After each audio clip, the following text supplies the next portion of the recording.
Então, eu queria uma vez mais apresentar o professor Mário Pérez. O professor Mário Pérez é um neurologista de grande destaque no Brasil e no exterior, é professor da USP, e o seu principal reconhecimento, eu acredito, que é ter sido, que é o atual presidente eleito da International Headache Society. É uma pessoa extremamente abalizada, extremamente humana e com uma competência técnica indiscutível. Mário, a palavra é sua. Obrigado, Fernando, pela introdução, pelas palavras. Esse é um tema também bastante desafiador, né? Como eu estava falando.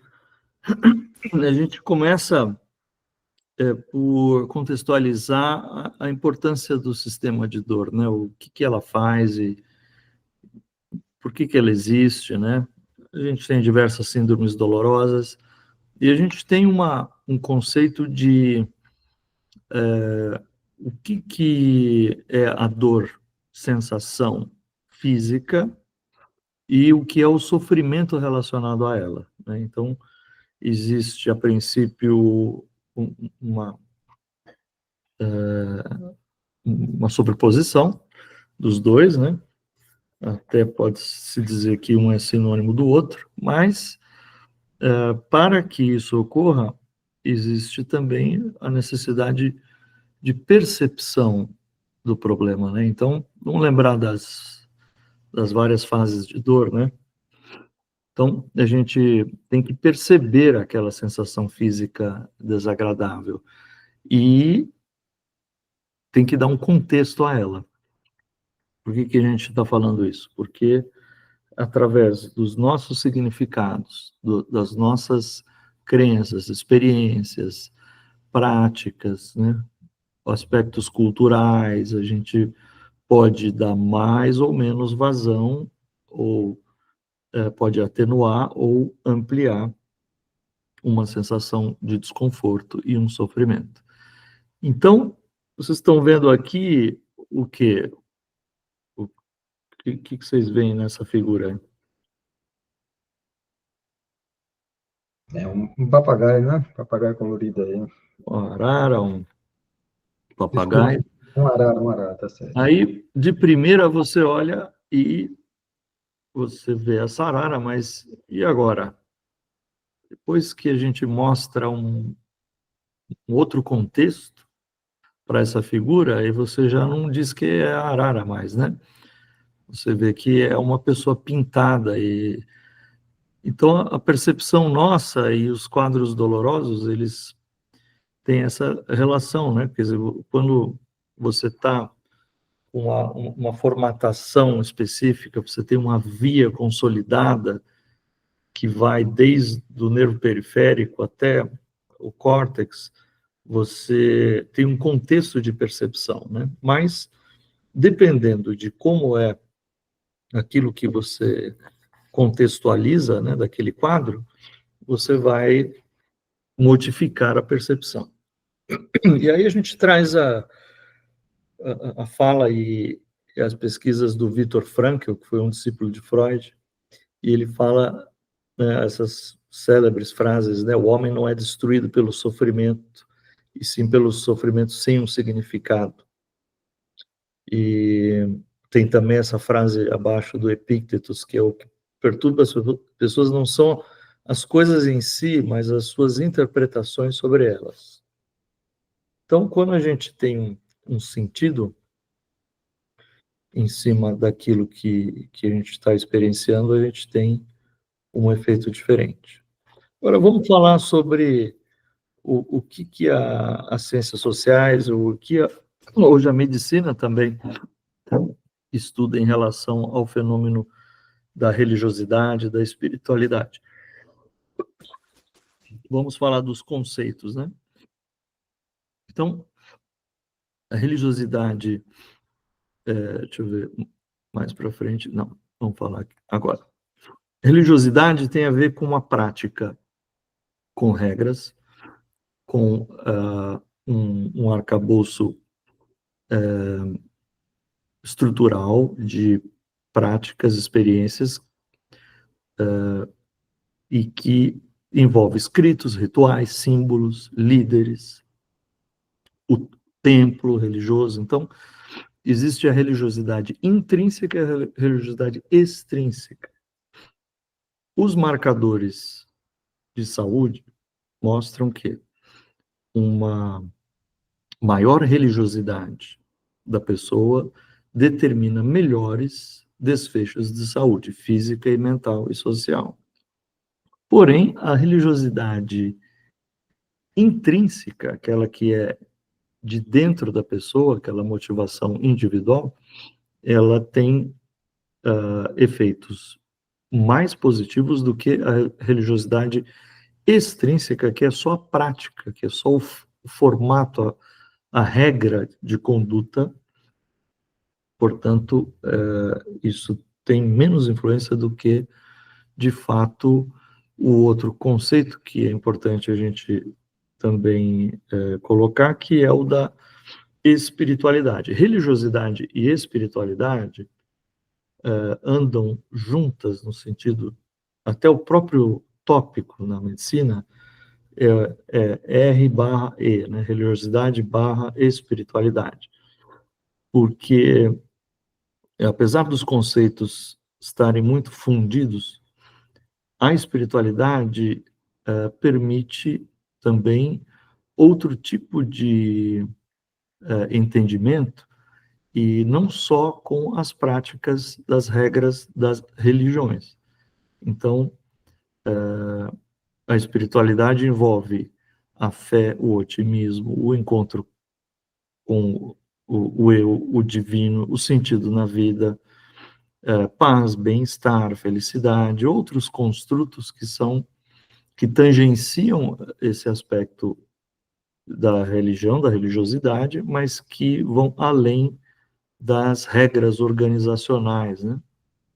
Então, você tem práticas, experiências, você tem todas essas situações aí que determinam desfechos de saúde física e mental importantes, né? Existem várias estratégias de enfrentamento, as práticas de mindfulness, as rezas, orações, meditações, os rituais, cerimônias, e um efeito importante que é o suporte social, né? A comunidade de apoio, o papel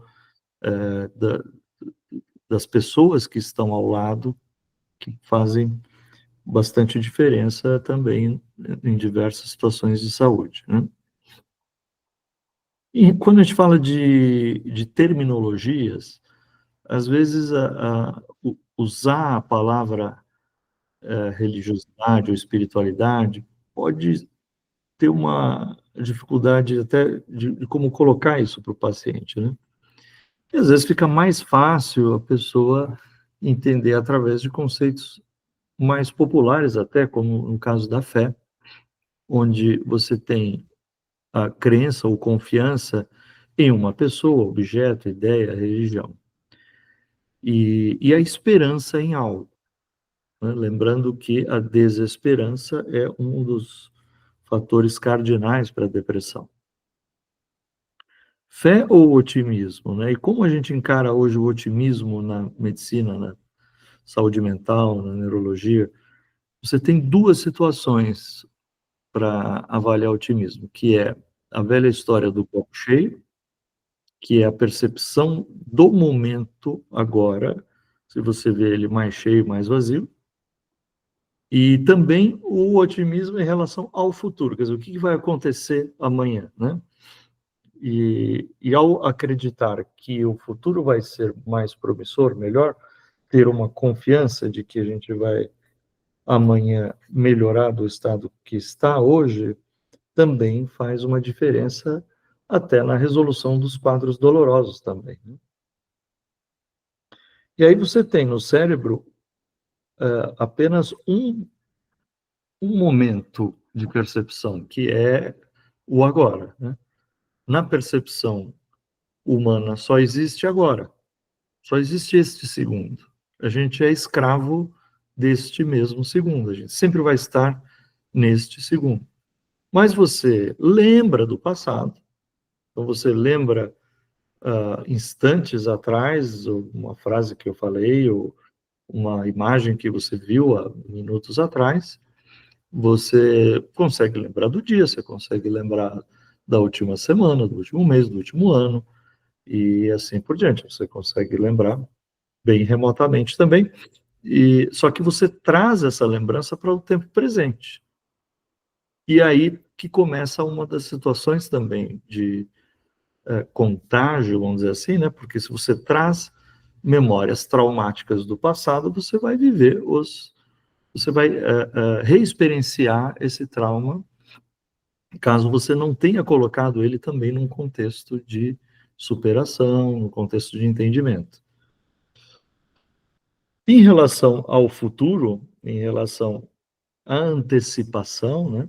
Então a gente também tem essa capacidade de estar no segundo adiante, né? Então, que horas vai acabar essa aula?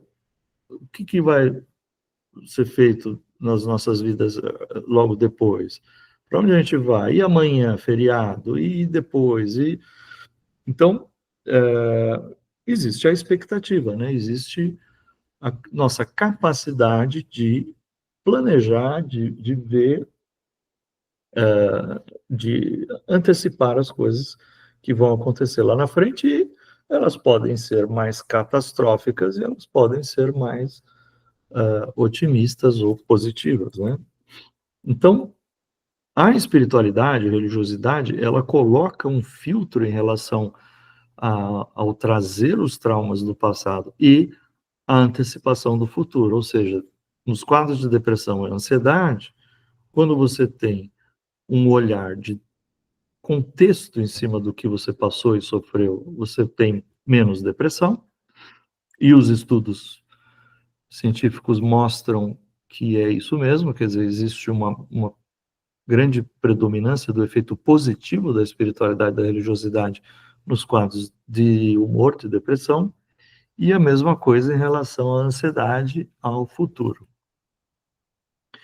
Então, nesse sentido, a dor e o sofrimento podem ter um destacamento, né? um desacoplamento. E é a religiosidade e a espiritualidade que pode trazer uma das condições de conseguir separar esses dois elementos, né? Outro ponto interessante é sobre o efeito placebo, o efeito contextual. Efeito placebo ou contextual é tudo que não é o efeito químico da substância ou do procedimento no corpo, no organismo. Então, tem a ver com a característica do paciente, da doença, a característica do tratamento, a relação médico-paciente, né? E a expectativa também. Então, existe uma literatura também que suporta a importância, o efeito do otimismo na analgesia de placebo em pacientes com diversas síndromes dolorosas. Então, se você tem uma expectativa positiva para aquele tratamento, você vai ter uma analgesia mais sustentada, poderosa, efetiva. Vamos falar um pouco das perspectivas espirituais sobre a dor e as diversas visões que existem, né? Então, as várias culturas, as várias religiões entendem a dor física, a dor do sofrimento, de diversas maneiras. Existe uma visão mais franciscana ou cristã que enxerga a dor como uma forma, um meio de crescimento espiritual, né? E compartilhado esse sofrimento de Cristo com, né, a experiência religiosa na visão do cristianismo. Outra coisa interessante em relação à nomenclatura, definição, é que quando você fala espiritualidade para uma pessoa católica, você está se referindo mais, né, ou a pessoa entende como a maneira como é praticada a religião. Então, a espiritualidade franciscana, a espiritualidade carmelita, a espiritualidade dominicana. Quer dizer, é o tipo de prática que é, vamos dizer, que a vertente do cristianismo, do catolicismo, né? Agora, quando vai falar para um espírita, ele vai entender espiritualidade como o mundo espiritual. A espiritualidade é a realidade espiritual, é a vida após a morte, é um conceito completamente diferente, né? Então, dependendo do que o seu paciente ou você mesmo entende sobre o assunto, você vai usar de uma maneira ou de outra. Então, é importante a gente saber bem assim a definição, né? E um elemento assim fundamental, uma outra justificativa do porquê que a gente está falando espiritualidade em neurologia, né, em medicina, existe um conceito hoje, deixa eu ver se eu tenho isso aqui mais para frente. Não, vou falar agora mesmo. Existe um conceito chamado competência cultural. Competência cultural é muito importante em psiquiatria, em oncologia, em medicina de uma maneira geral. Em países também onde há uma diversidade de culturas, né? Onde você pode ser um médico judeu e atender um paciente muçulmano, você pode ser ter uma crença ou simplesmente não ter crença nenhuma, e o seu paciente tem uma determinada crença que afeta o cuidado com a saúde. Então a gente tem que saber quais são as visões, quais são as realidades culturais dos pacientes para a gente ter uma relação médico-paciente mais firme com o nosso paciente e também entender os limites e até janelas de oportunidade, né? Então, se você sabe um pouquinho sobre a visão cristã, a visão budista, a visão hindu, a visão islâmica, né? E até a perspectiva ateísta ou humanista, você pode ter um diálogo com seu paciente em relação a nutri-lo com mais capacidade de enfrentamento. E aí vem uma outra definição, que é essa palavra enfrentamento, que a gente traz do inglês coping, né? Muitas vezes usa-se até o próprio coping, né? Como nomenclatura no português, porque mas a melhor seria enfrentamento, né? E existe o enfrentamento religioso, ou enfrentamento espiritual, positivo e negativo, né? Então, existem várias visões, né? Na maioria das vezes, a tendência das religiões é colocar a dor como uma oportunidade, como uma janela de oportunidade para um crescimento espiritual. Mas pode existir uma outra questão, que é a punição, que é a culpa. E aí você vai ter efeitos positivos dessa experiência religiosa, espiritual, e também efeitos negativos, né? Existe efeito colateral, efeito negativo da experiência espiritual e religiosa. São três, principalmente, né? Uma, induzir a culpa. Então, por exemplo, você está pagando os seus pecados, né? Tem um termo popular, puxa, eu estou pagando meus pecados aqui. Quer dizer, se você tem uma tendência para se culpar, você vai dar eco para uma síndrome dolorosa crônica, porque vai fazer sentido que você continue com essa dor e que ela se perpetue, porque você tem que pagar seus pecados, né? Você tem. Então, essa vertente, vamos dizer, mais franciscana ou mais que traz essa culpa judaico-cristã, né? Ela, em termos de enfrentamento, ela é bastante negativa, né? E outra questão ruim da experiência espiritual religiosa é você encorajar uma falsa perspectiva de cura, gerar frustração e mais depressão ainda, né?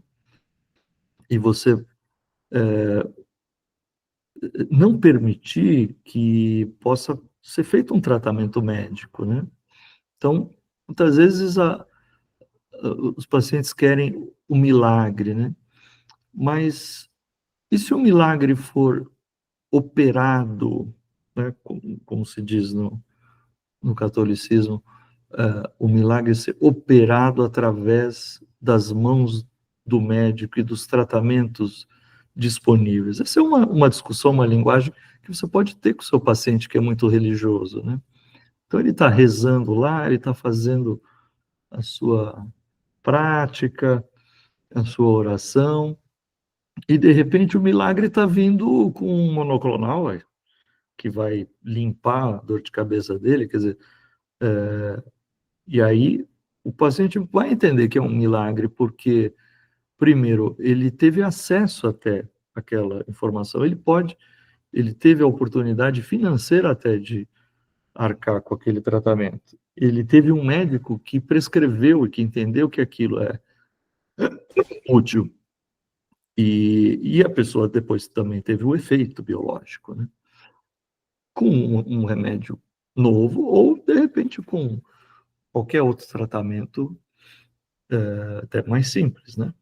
Um paciente com uma enxaqueca crônica pode ficar ótimo com propanolol, que custa 10 centavos, né? Também. Mas tudo depende, e aí a gente sabe que, na média, o efeito contextual, o efeito placebo, tem metade da carga de resposta em doenças como enxaqueca, depressão, insônia, né? Então, a gente precisa ter esse olhar, né, para fazer aquilo que é melhor para o paciente, né? Mas aí você diz, vamos induzir vamos induzir um placebo, né? Então, quando a gente fala no efeito placebo, a gente tem uma limitação, assim, a gente quer evitar o placebo num estudo clínico, porque você quer saber se aquela substância faz efeito ou não, mas no contexto de tratamento, você quer otimizar o efeito, né? Então, aí vem uma outra questão que eu acho também fundamental e que a medicina ainda, eu acho que eh, não entrou, não chegou, ou está muito engatinhando, que é o que eu gosto de dizer que é a medicina do discurso, né? Então, como é que você vai oferecer para o seu paciente que tem enxaqueca, por exemplo, o tratamento do topiramato, né? Eu costumo dizer assim, tem dois discursos para o topiramato opostos, né? O remédio que é consagrado para o tratamento da enxaqueca, muito efetivo, que é bem tolerado e que demanda uma titulação de dose e que pode dar um pouco de formigamento, mas que é uma coisa leve e passageira, que pode dar uma perda de peso também, o que é sempre desejável, a maioria das pessoas, e que tem um excelente, um excelente grau de resposta. Agora, vamos buscar um outro tipo de discurso, no outro polo, né? Um remédio forte, um antiepilético, um anticonvulsivante forte, que dá lentificação, pedra no rim, glaucoma, e que é muito mal tolerado, e que tem necessidade de receita. Quer dizer, você está falando, na verdade, do mesmo remédio, né? E aí você está colocando de uma forma versus outra forma. Então, o que nós médicos estamos fazendo quando a gente expõe um tratamento a um paciente. A gente está considerando todos os aspectos do nosso paciente. Aí vem essa frase que parece que foi falada semana passada, mas na verdade foi nos 400 anos antes de Cristo por Platão, né? Para se tratar dos olhos é preciso tratar da cabeça, para tratar da cabeça é preciso tratar do corpo integralmente. Para se tratar do corpo integralmente, tem que se tratar da alma. Negligenciar essa verdade é a causa de tantas falhas dos médicos gregos atualmente. Podia ser dos médicos de qualquer nacionalidade, em qualquer situação, né? Então, o que isso tem a ver, né, com esse tema de agora e com espiritualidade, religiosidade e um pouquinho da minha visão de futuro, assim, né? Eu acho que a gente vai cada vez mais robotizar os tratamentos, os algoritmos, os protocolos, né? As pessoas vão passar as suas informações verbalmente para leituras que vão ser automatizadas, né? Leituras da sua voz, da sua fala, da sua expressão facial, tudo isso com a inteligência artificial nutrida pela inteligência humana, né, claro. A gente vai errar muito ainda até acertar os algoritmos, né? Mas a gente vai ter uma quantidade de informações muito grande para ter mais precisão no diagnóstico, né, na avaliação, na determinação do que os pacientes estão passando, o que eles têm. Ao mesmo tempo, a gente vai ter uma capacidade de customização dos tratamentos muito mais precisa também, baseada no grande volume de dados e na capacidade de predizer a resposta, né? Mas vai ter uma coisa que sempre vai ter que existir, que é a relação interpessoal, né? O cuidado que uma pessoa vai ter com a outra, e nesse caso, nós médicos ou profissionais da saúde com aqueles que têm as condições que geram sofrimento. Então, o que a gente vai precisar saber, né, a parte técnica, a parte operacional, a parte assim, de dados, de informação, a gente vai ter muito mastigado, né? E muito melhor do que é hoje. A gente vai ter a informação, a história clínica, e eu acho que muitos pacientes vão conseguir se autotratar, né? Porque eles vão ter a solução inicial, né? 80% dos problemas são básicos, né? Mas a gente vai ainda precisar, e muito, né? E aí que eu acho que a gente vai precisar se aprimorar cada vez mais e entender a questão cultural, né? Religiosa, espiritual, vai ser cada vez mais relevante, na minha opinião, que é de você traduzir a informação e de você entregar o tratamento, né? Então, você vai ter o diagnóstico, vamos dar um exemplo assim, aquela pessoa vai chegar até você e vai receber já pronto, vamos dizer, uma probabilidade alta de resposta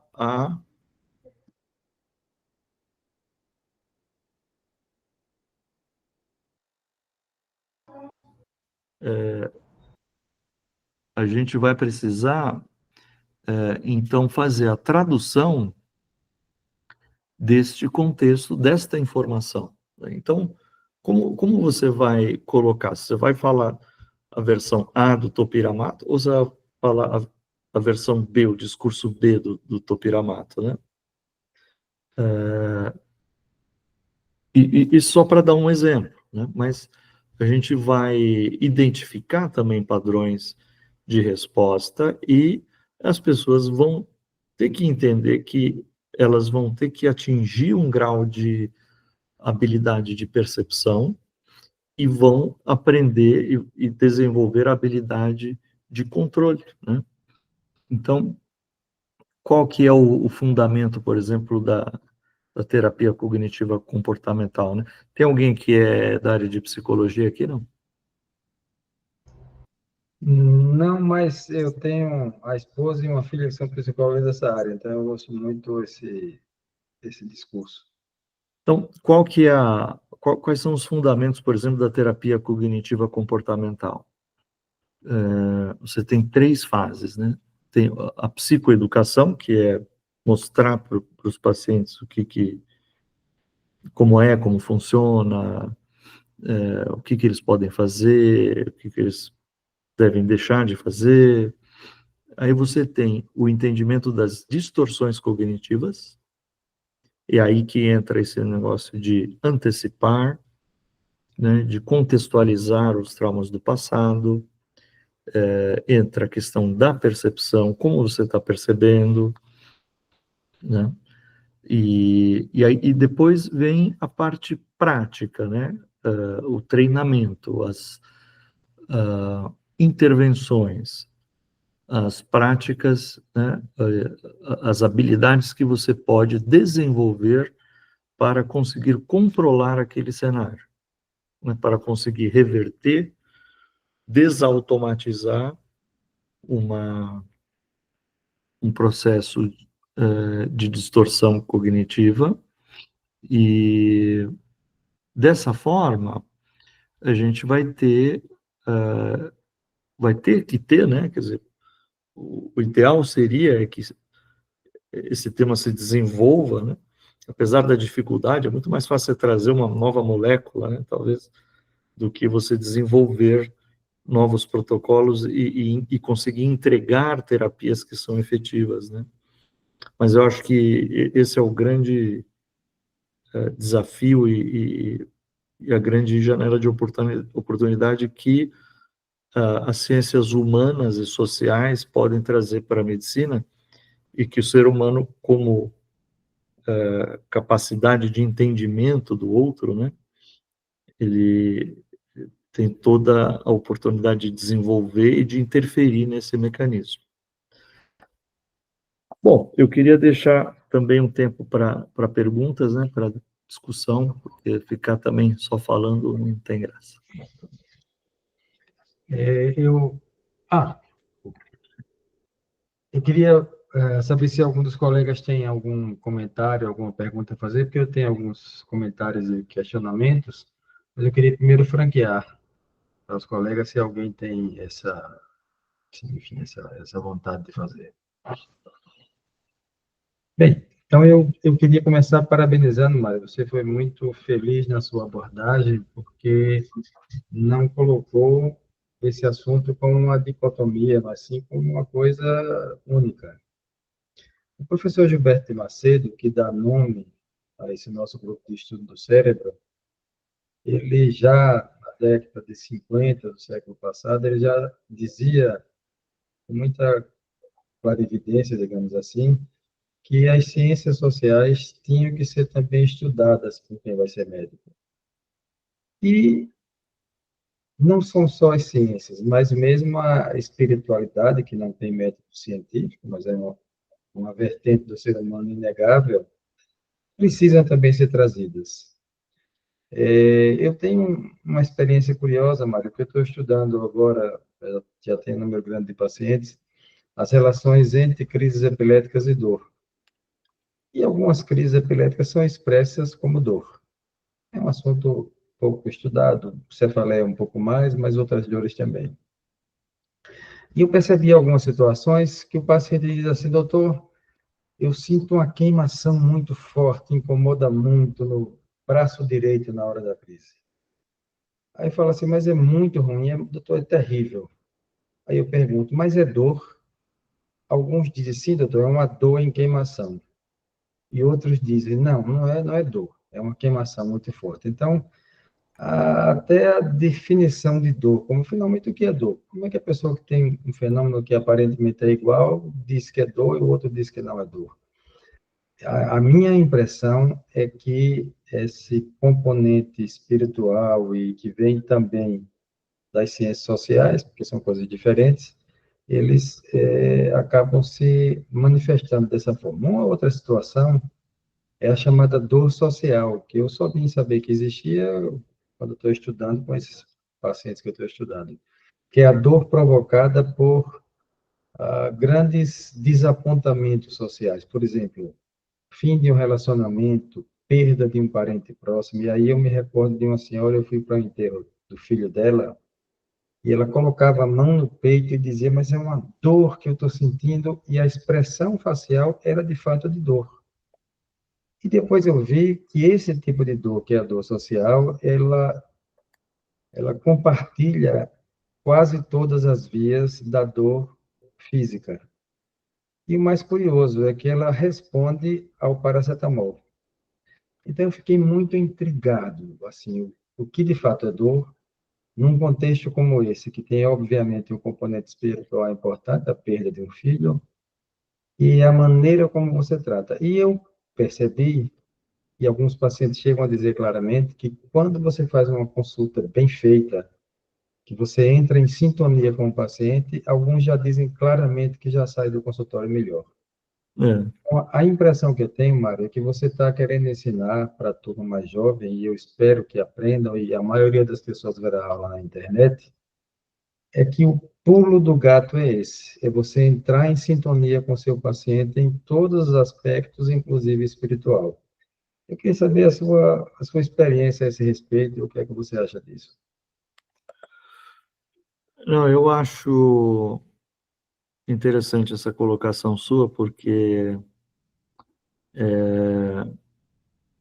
muitas situações sociais, né, e culturais e histórias vividas pelos nossos pacientes são o pavimento para eles desenvolverem ou piorarem certas condições, né? E a forma como eles vão superar ou não essas situações é que vai determinar também se o prognóstico vai ser melhor ou pior, né? Eu acho que tem um problema grave adicional na neurologia, Fernando, que é o distanciamento da saúde mental, né? A psiquiatria saiu da neurologia, fez o seu voo, agora está voltando para o cérebro, mas a neurologia não abraçou a psiquiatria, vamos dizer assim, né? Se é que a gente pode falar em duas especialidades distintas, né? Então, acho que é uma carência muito forte, assim. Eu acho que o neurologista deveria ter mais aprendizado e entendimento fenomenológico, diagnóstico, de psiquiatria.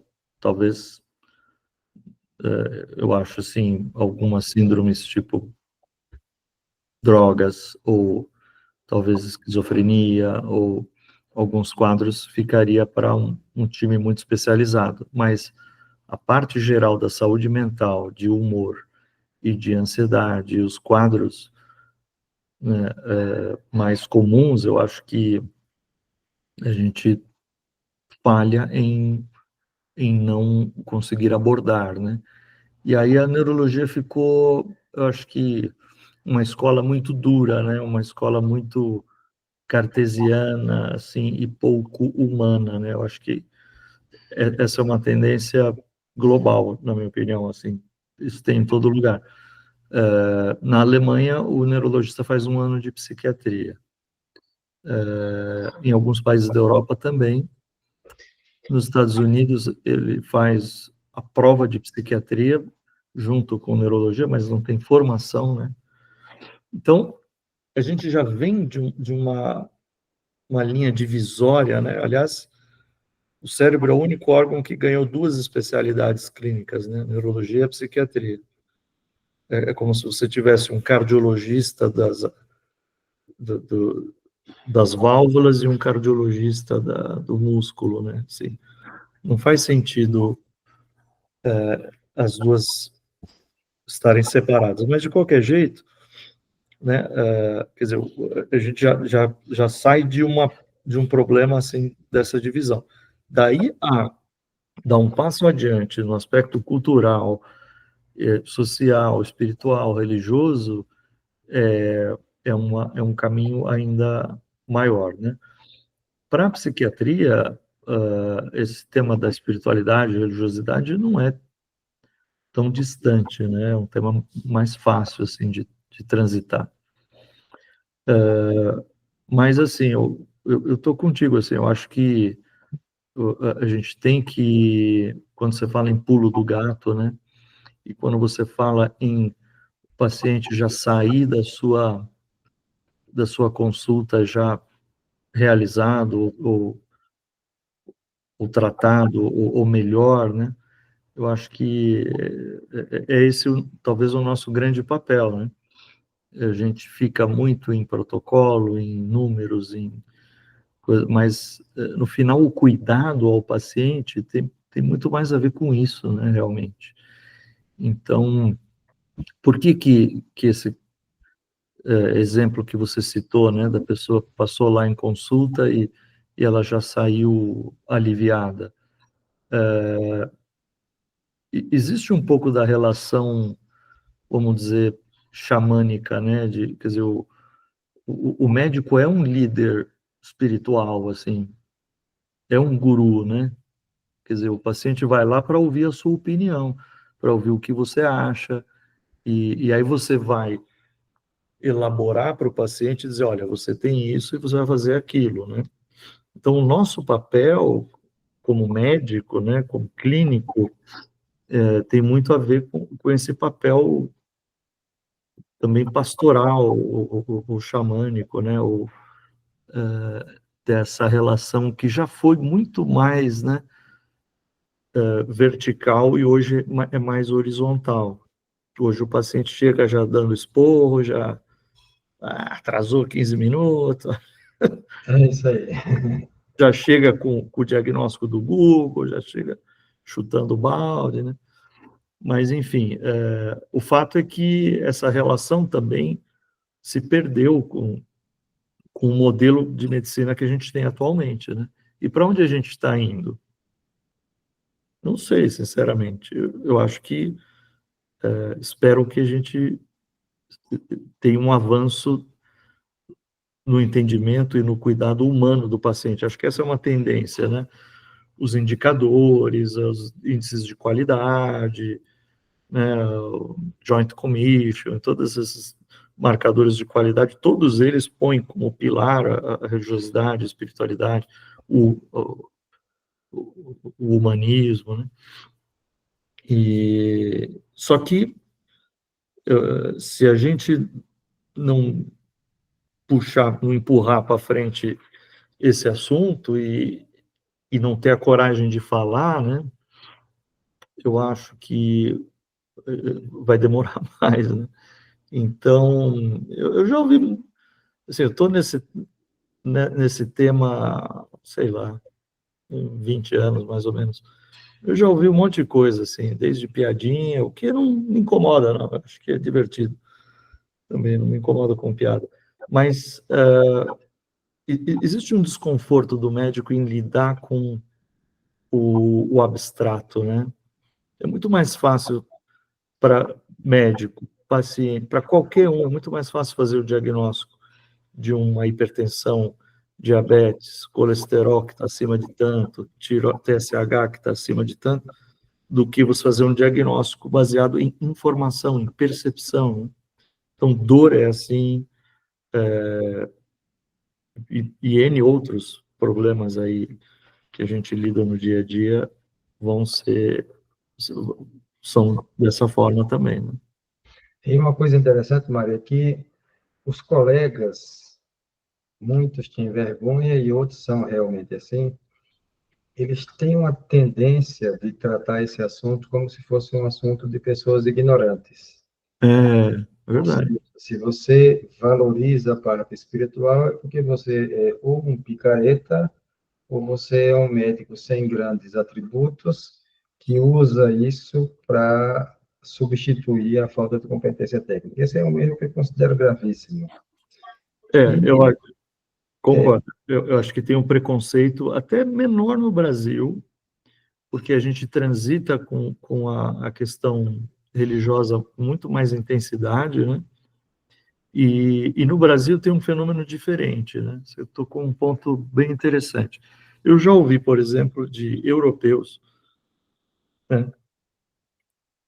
Pessoas assim estudiosas do assunto, das cefaleias, por exemplo, que viram publicações minhas sobre religiosidade e vieram falar assim: olha o que que o Mário está publicando, gente, que loucura.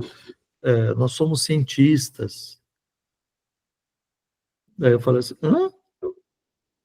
Que mundo você está? Tipo, estudar ciências sociais não é ciência, então?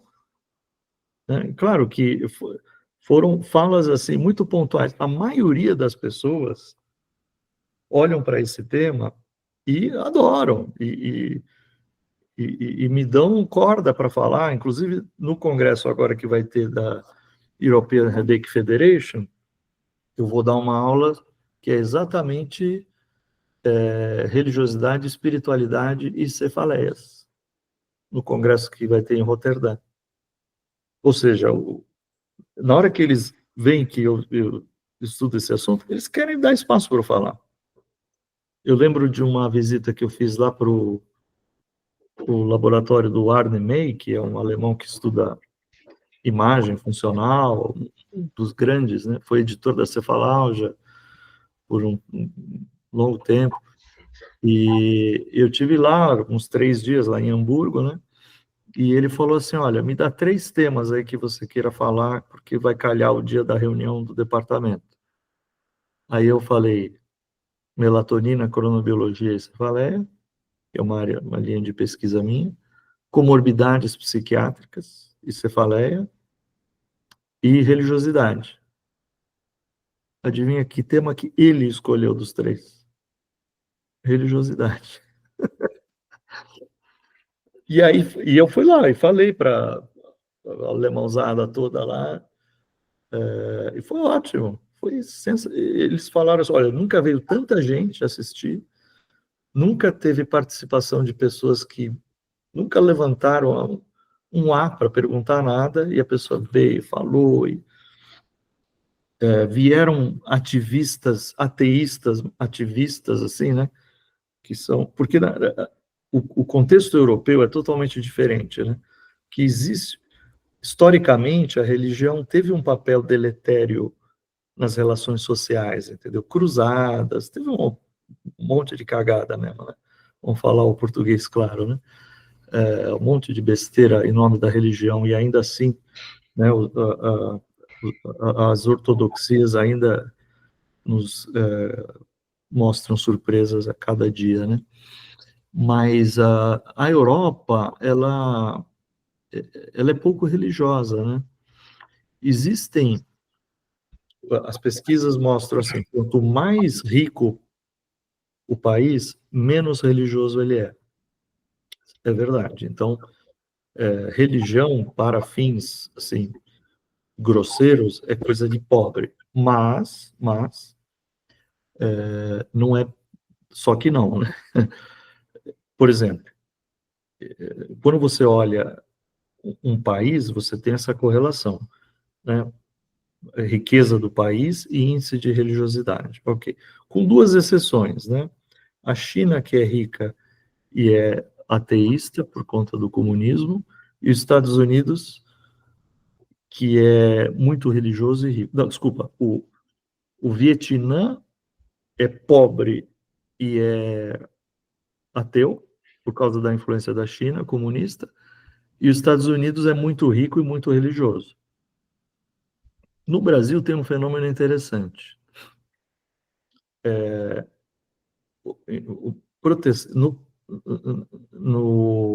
na avaliação do protestante, você tem uma correlação de quanto mais pobre, mais porcentagem de protestantes, principalmente pelas igrejas mais populares, né? No catolicismo, você tem a chamada curva em U. Você tem uma pessoa muito pobre que é mais católica, aí você tem um buraco no meio e tem pessoas ricas que são muito católicas. Entendeu? Então, tem uma, uma curva em U. E no espiritismo é o contrário. Quanto mais rico, mais religioso espírita. Entendeu? Então, você tem 3 curvas diferentes: a curva do protestantismo, a curva do espiritismo e a curva do catolicismo.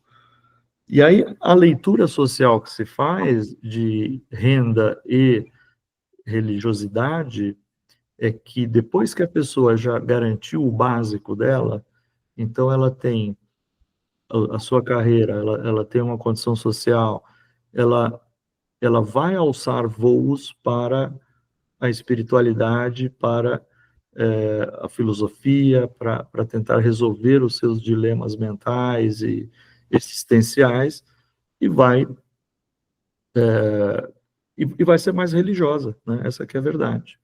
Então, esse negócio de que o intelectual é ateu, não é verdade, simplesmente não é isso que acontece, né? Existe a tendência europeia, né, de países, por exemplo, Suécia, tem 20% só de pessoas que se declaram religiosas, o resto é tudo não afiliado, né?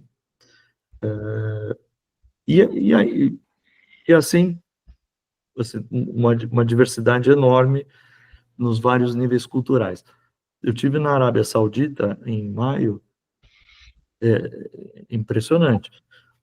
O programa do congresso, ele tem as aulas e na hora que tem a reza muçulmana, e tem, dependendo se é sunita ou xiita, tem 3 ou 5 rezas, né?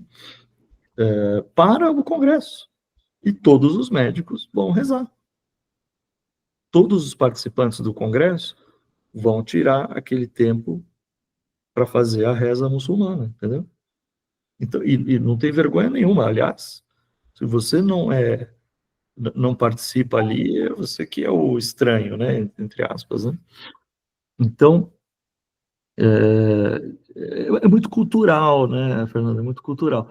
Mas a gente carrega esse preconceito que cada vez mais, né? Eu acho que hoje falar que abordar religiosidade, espiritualidade na prática clínica é algo não científico, aí me desculpa que é a ignorância do nosso colega, né? É Já a ignorância que vem junto com a arrogância com a arrogância, e a né? intolerância, porque eles são assim e eles não aceitam que ninguém seja diferente. É uma coisa muito curiosa isso. A gente vê Mas, isso nos nossos colegas neurologistas. mas sabe que o feedback que eu tenho, eu vou dizer assim, 80, 90% de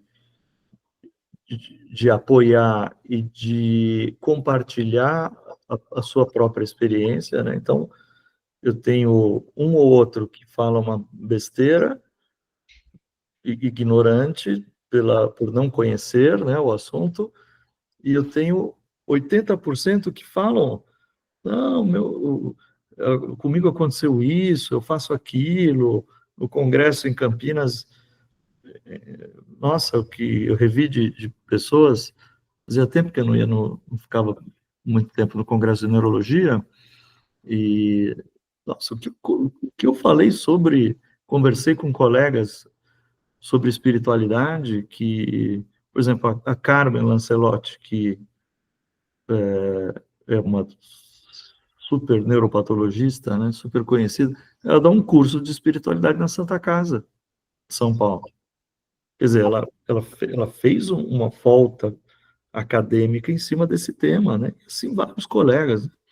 Então, eu acho que a gente não pode ter medo, né? Porque nós estamos falando, assim, em nenhum momento eu falei aqui no que eu acredito, no que é a minha crença pessoal. Eu acho que não é nem relevante.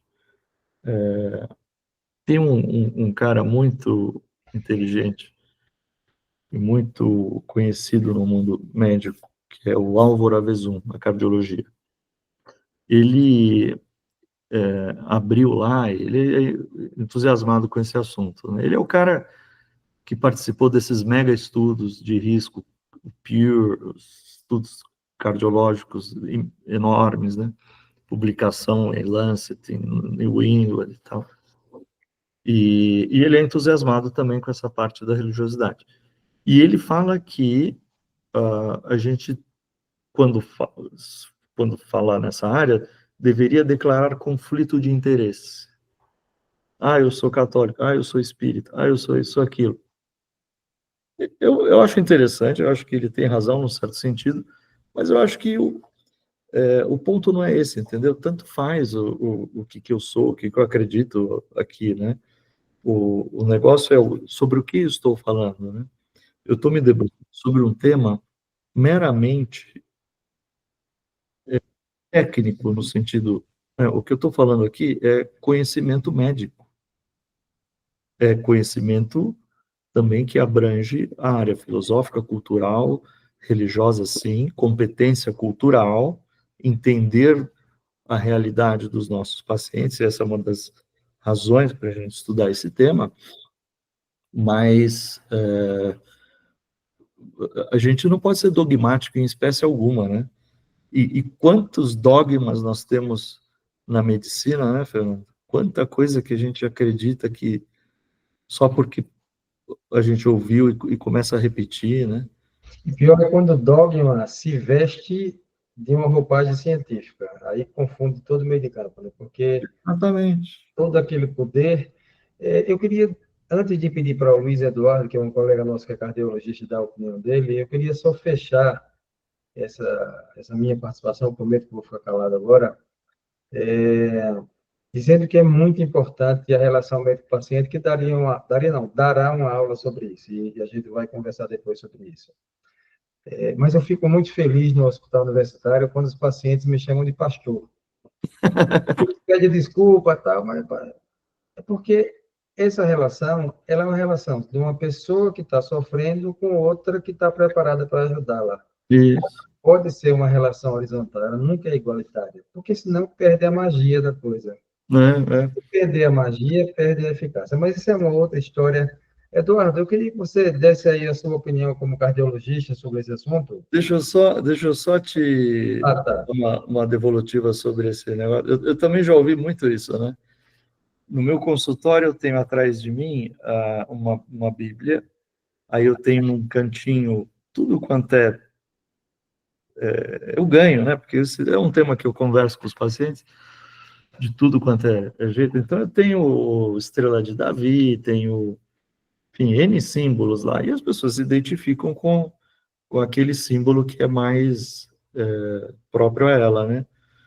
Então, eu já ouvi também, pastor, eu tenho um colega que é médico, inclusive, né, que fala que eu sou rabino, ou um colega que é judeu, né, e como eu estudo esse tema e trago umas discussões, assim, do judaísmo, né, também, não sou judeu, mas ele fala assim, não, você é meu rabino, você...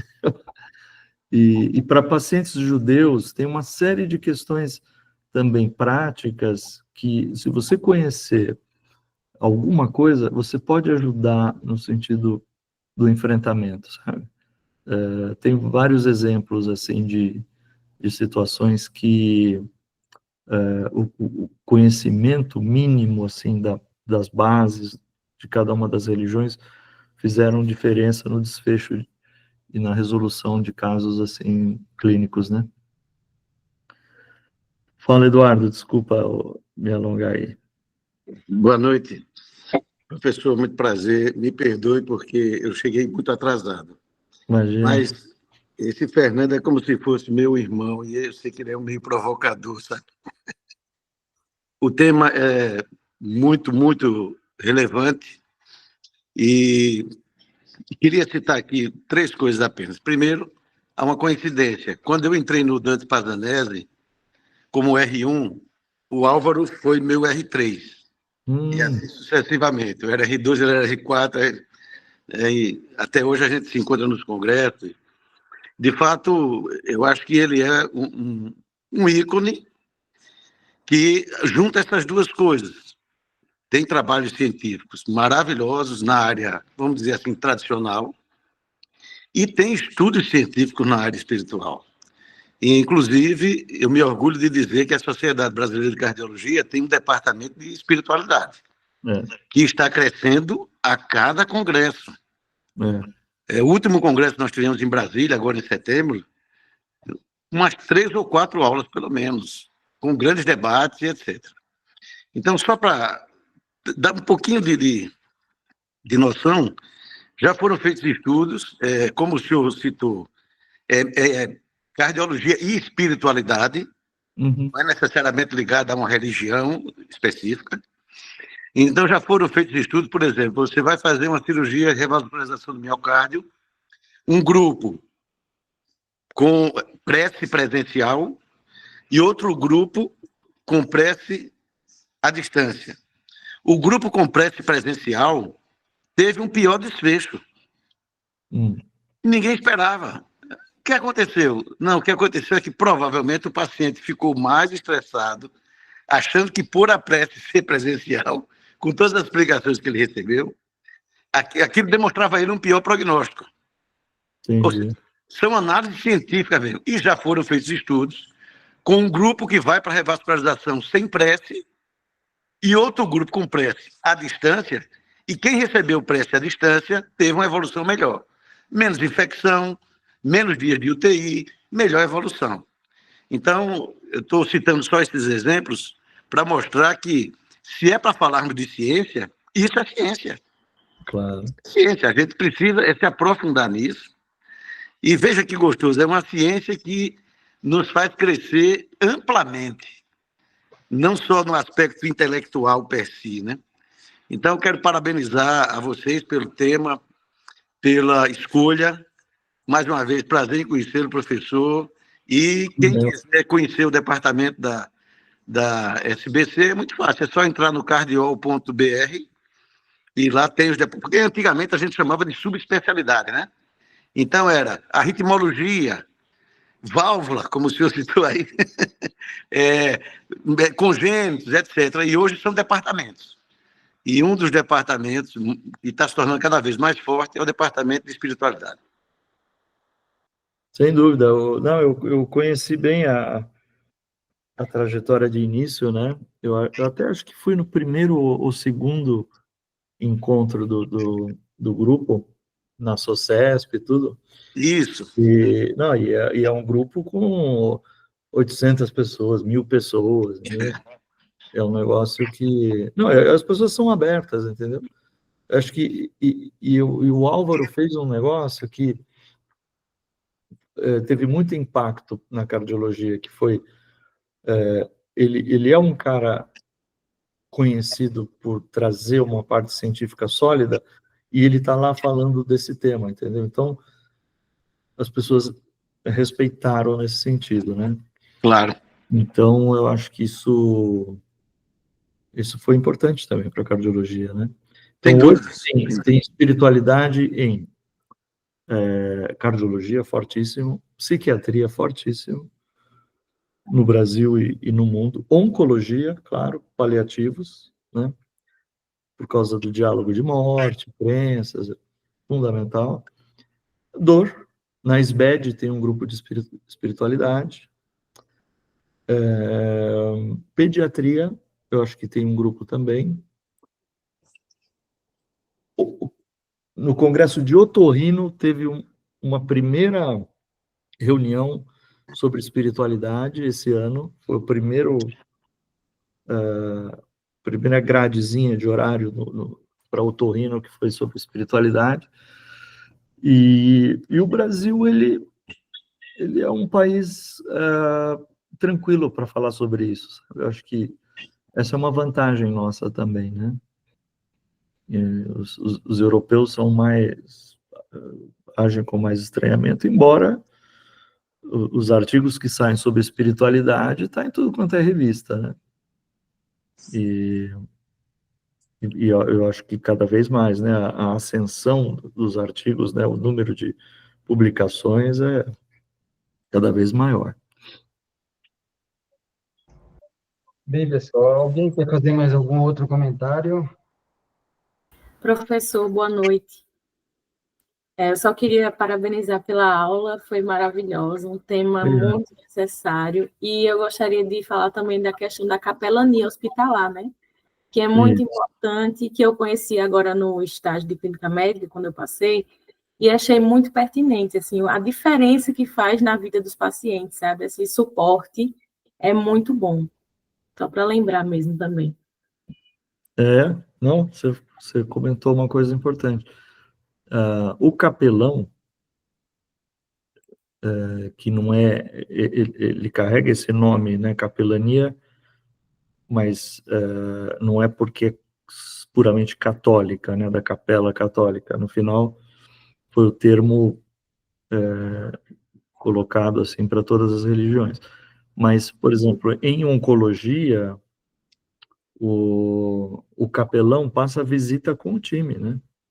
Então passa o oncologista, os residentes, a psicóloga, o dentista, a enfermeira, e o capelão passa visita junto. Quer dizer, nos melhores centros, né? Isso acontece no Memorial, no MD Anderson. Então, esse modelo já está implementado, né, em muitos países e em muitas especialidades, né?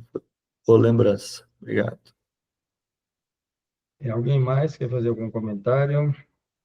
Bem, eu queria, Mário, uma vez mais agradecer. Tenho convicção que a sua aula vai ser muito assistida no nosso canal do YouTube.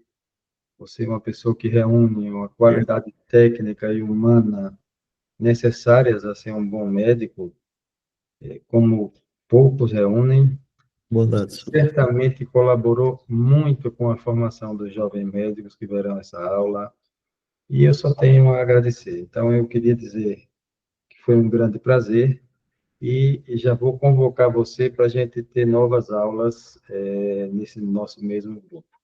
Muito obrigado, sinceramente, sua aula foi uma aula necessária. Eu que agradeço, foi um enorme prazer. Acho que o espaço que você tem, né, a tradição aí do grupo e poder também depois deixar para as pessoas assistirem, eu acho que espero que possa ajudar, né?